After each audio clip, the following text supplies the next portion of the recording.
Dieu a aimé le monde. En ce qu'il a mis de côté ses sentiments négatifs envers nous. Il a mis de côté ses sentiments négatifs envers nous. Ses sentiments négatifs envers nous. Nous étions des pécheurs, n'est-ce pas? Dieu nous a aimés. Il a mis de côté ses sentiments négatifs envers nous. Et a envoyé son Fils bien-aimé pour faire du bien. Ça, c'est l'amour agapé. Il ne faudrait pas non plus croire que Jésus est allé à la croix de bon cœur, du bon sentiment. Non. Il y est allé en reculant. Et n'eût été son amour agapé, il n'y serait pas allé du tout. Le récit de ses luttes dans les jardins de Gethsémane nous en convainc. Yes, Jésus a dit, s'il est possible, Père, que cette coupe s'éloigne de moi. Alléluia. Philia est un amour sélectif, alors qu'agapé est un amour universel. Philia est un amour sélectif. Nous n'éprouvons d'amour philia que pour quelques-uns. Cela est tout à fait normal. Avant même de vraiment connaître les gens, nous sommes attirés par certains plutôt que par d'autres. Jésus avait ses préférés. Jésus aimait Marthe, Lazare et Marie. Nous savons qu'il allait souvent chez eux pour se reposer. Et Marie. Nous savons qu'il allait souvent chez eux pour se reposer. Il vivait une relation facile et agréable avec eux.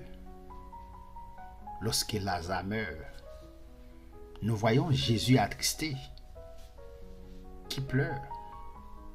Il pleure, il pleura. Et les Juifs qui disent, voyez, comment il l'aimait, d'après Jean 11, verset 35, voyez comment il l'aimait. De plus, il y avait parmi les 12 un disciple, l'apôtre Jean, pour lequel Jésus éprouvait plus d'amour et de tendresse que pour les autres. Vous pouvez regarder ces textes, Jean 13, verset 23, Jean 20, verset 2, Jean 21, verset 7. L'amour filial, n'est-ce pas, c'est un amour sélectif. Agapé, un amour universel. Le Seigneur nous commande d'aimer les autres sans distinction.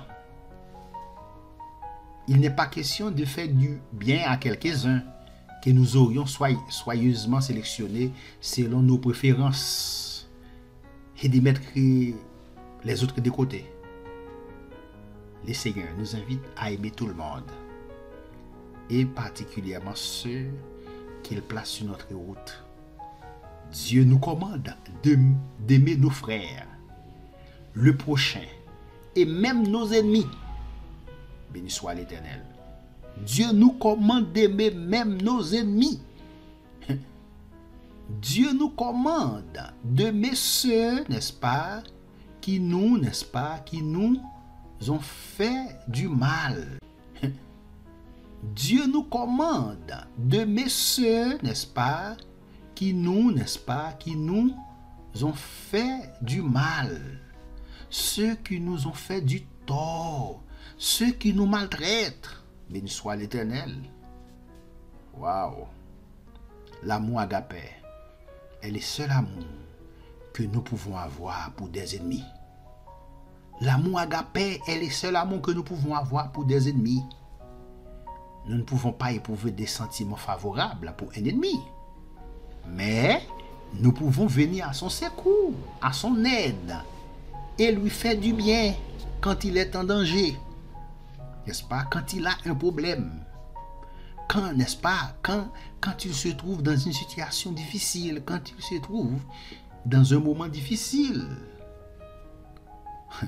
Béni soit l'Éternel. Ça, c'est l'amour agapé. C'est l'amour agapé. Béni soit l'Éternel, l'amour agapé.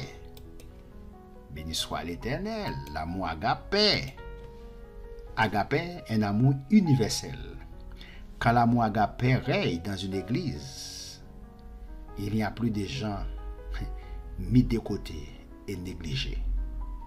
Quand l'amour agapé règne dans une église, il n'y a plus de gens mis de côté et négligés. Même ceux qui ont le moins attrait ou d'atout pour plaire reçoivent l'attention et les bons soins des autres. Ça, c'est l'amour agapé. Béni soit l'Éternel. Philia est un amour humain, alors qu'agapé est un amour d'inspiration divine. Philia, un amour humain, c'est à la vie. Toutefois, cet amour n'est pas suffisant. Il ne constitue pas une base solide sur laquelle nous puissions bâtir des relations profondes et durables avec les autres. Il s'agit d'un amour humain que croyants ou non-croyants expérimentent également.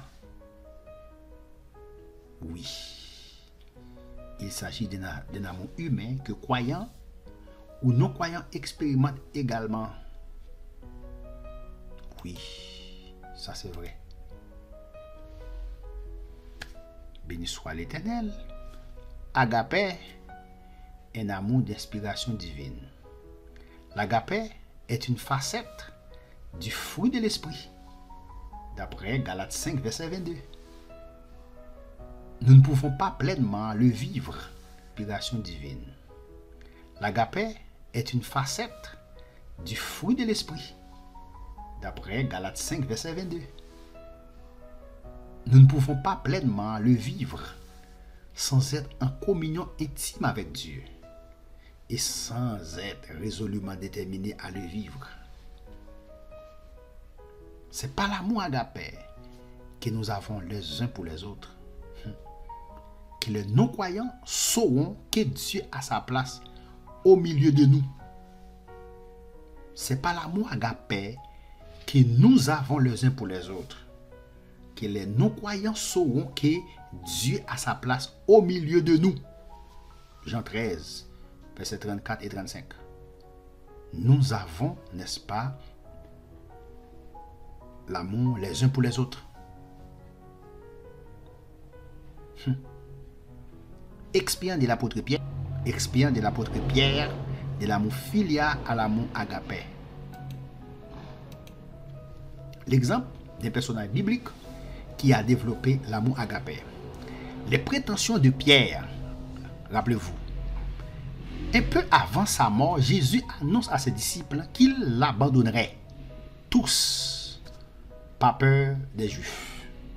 Mais Pierre, convaincu d'aimer le Seigneur d'un amour agapé, s'empresse de protester et de lui assurer que même si les autres disciples l'abandonneraient, il était prêt à souffrir et même à mourir pour lui. Béni soit l'Éternel. Vous pouvez regarder, n'est-ce pas, Matthieu 26, verset 30 jusqu'au verset 35. Pierre était tellement sûr de son amour pour le Seigneur qu'il soit l'Éternel. Vous pouvez regarder, n'est-ce pas, Matthieu 26, verset 30 jusqu'au verset 35. Pierre était tellement sûr de son amour pour le Seigneur qu'il entraîna dans son enthousiasme tous les autres disciples à lui pour mettre parfaite fidélité. Matthieu 26, verset 35. Matthieu 26, verset 35. L'amour limité de Pierre. Quelques instants après, Jésus se rend avec ses disciples à Gethsémane. Prend Pierre, Jacques et Jean avec lui et s'éloigne pour prier. Matthieu 26, verset 36 et 37. Éprouvant une grande tristesse et des grandes angoisses, il demande 38, et 39. Mais après avoir prié, seuls quelques instants, Jésus revient vers ses disciples qu'il trouve endormis. Il s'adresse alors à Pierre et lui reproche amicalement de n'avoir pas même pu veiller 1 heure avec lui. Matthieu 26, jusqu'au verset 40. L'amour limité de Pierre. À 3 reprises, Jésus s'éloigne pour prier et retrouve Pierre et les 2 autres disciples endormis. Pierre était convaincu d'aimer le Seigneur d'un amour agapé. Mais il ne le met en réalité que d'un amour filial, d'un amour émotif et fluctuant. Un peu plus tard, Judas arrive accompagné d'une foule nombreuse, armée d'épées et de bâtons. Et voilà que tous les disciples, y compris Pierre, prennent la fuite. Matthieu 26, verset 47 jusqu'au verset 56. Peu après, nous retrouvons Pierre, suivant Jésus de loin, pour être sûr de ne pas être identifié à lui. Matthieu 26, verset 58. Alors qu'il était assis dans la cour du sacrificateur. L'amour limité de Pierre. Avec les serviteurs et servantes, on lui demande à 3 reprises s'il n'était pas un des disciples de Jésus, ce que Pierre nie avec force, prétendant même ne pas connaître Jésus. Le coq chante alors selon ce que Jésus avait annoncé, et Pierre se rend douloureusement compte qu'il n'aime pas le Seigneur d'un amour agapé, d'un amour volontaire. Et Pierre se rend douloureusement compte qu'il n'aime pas le Seigneur d'un amour agapé, d'un amour volontaire, d'un amour constant et altruiste. Comme il avait prétendu, Pierre prend conscience qu'il n'a pour le Seigneur qu'un attachement émotif. Rien de plus. Matthieu 26, verset 69 jusqu'au verset 75. L'amour limité de Pierre. Ça, c'est la vérité. À 3 reprises, Jésus s'éloigne pour prier et retrouve Pierre et les 2 autres disciples endormis. Pierre était convaincu d'aimer le Seigneur d'un amour agapé, mais il ne l'aimait en réalité que d'un amour filial, d'un amour émotif et fluctuant. Un peu plus tard, Judas arrive,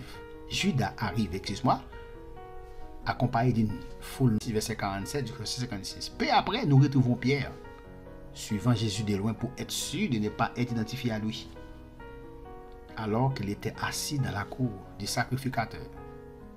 Béni soit l'Éternel. Avec les serviteurs et servantes, on lui demande à 3 reprises ce n'était pas un des disciples de Jésus, c'est que Pierre nie avec force, prétendant même ne pas connaître Jésus. Le coq chante. Alors, selon que Jésus avait prononcé, et Pierre se rend douloureusement compte qu'il n'aime pas le Seigneur d'un amour agapé, d'un amour volontaire, constant et altruiste, comme il avait prétendu. Pierre prend conscience qu'il n'a pour le Seigneur qu'un attachement émotif. Rien de plus. Matthieu 26, verset 69 jusqu'au verset 75. Rien de plus. Un amour émotif et rien de plus. Seulement un amour émotif et rien de plus. L'amour grandissant de Pierre. Après sa résurrection, Jésus apparaît plusieurs fois aux disciples. Une certaine fois, il se montre à eux sur le bord de la mer de Tibériade. Et après avoir mangé, prend Pierre à part et lui demande: Simon, fils de Jonas, m'aimes-tu plus que ne m'aime ceci? Jésus pose à Pierre cette même question 3 fois. Cette question directe, posée 3 fois, force Pierre à se rappeler qu'il avait prétendu aimer Jésus plus que tous les autres disciples, mais aussi qu'il avait lamentablement échoué qu'il avait lamentablement échoué en le régnant à 3 reprises. À 3 reprises. Jésus était prêt à rétablir Pierre dans ses fonctions de leader spirituel, comme nous l'indiquent ses paroles. Paix, mes brebis. Au verset 15, 16, 17 de Jean 21. Mais Jésus savait qu'il était vital pour Pierre de ne plus entretenir d'illusions sur lui-même pour accomplir fidèlement son travail d'apôtre. 1 Corinthiens 10, verset 12. Pierre avait certainement pour le Seigneur un amour filial sincère. Mais il avait besoin, comme plusieurs d'entre nous, d'apprendre à aimer le Seigneur d'un amour agapé. Mais, dans le but de l'encourager, le Seigneur lui fait entrevoir qu'un jour, il en serait capable. Béni soit l'Éternel. En effet, Jésus lui dit au verset 18 de Jean 21, en faisant allusion au type de mort qui l'attendait. En vérité, je te le dis, quand tu étais plus jeune, tu te saignais toi-même et tu allais où tu voulais. Mais quand tu seras vieux, tu étendras tes mains et un autre te ceindra et te mènera où tu ne voudras pas. Pierre avait jusque-là fait ce qui lui plaisait. Mais Jésus lui annonce ici qu'un jour, il aurait grandi en maturité et en amour, au point d'être même prêt à souffrir et à mourir pour lui. Verset 19. La tradition rapporte que Pierre souffrit et mourut. Pierre souffrit et mourut, crucifié à cause de sa foi dans le Seigneur. Pour terminer, il se peut que notre amour pour le Seigneur et pour les autres soit encore bien superficiel. Il se peut que notre amour pour le Seigneur et pour les autres soit encore bien superficiel. Mais tout comme l'apôtre Pierre a su grandir dans l'amour au fil des années, nous devons, par la grâce de Dieu, viser à grandir dans ce merveilleux amour qu'est l'amour agapé. Que Dieu nous bénisse.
garde, que Dieu vous protège.